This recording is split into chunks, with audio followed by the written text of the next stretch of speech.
Evelyn De Morgan was one of the most intriguing artists of the Victorian period. This new exhibition at Leighton House celebrates her artistic merit. The exhibition is free to visit, and the artworks are on loan from the Trustees of the De Morgan Foundation. Of the 17 known gold artworks by this artist, 11 of them have been reunited for the first time since 1889 for this exhibition.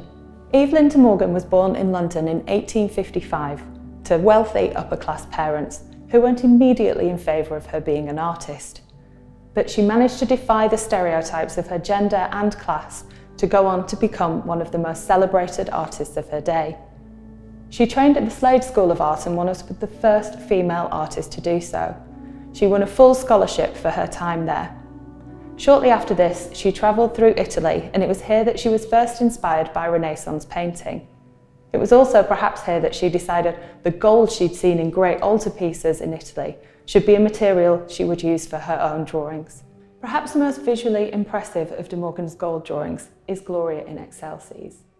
What makes it so exquisite are the range of textures that she's achieved through her varying application of her gold paint.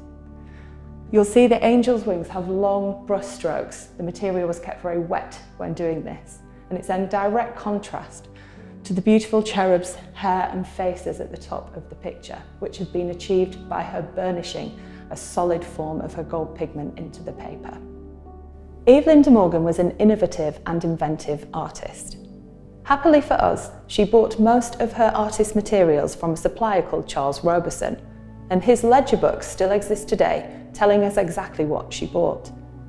In those records are cakes of gold, which were dry pellets of pigment.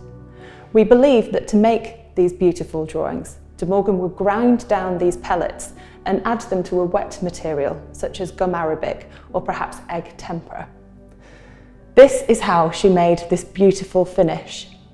We know from this piece in particular, called The Soul's Prison House, that she also experimented the same idea with silver. Evelyn De Morgan was a politically aware and socially engaged artist. She used many of her artworks to communicate her own thoughts and feelings on key issues of the day. This is one of the very latest gold drawings that she ever made in 1902, around the time of the Boer Wars.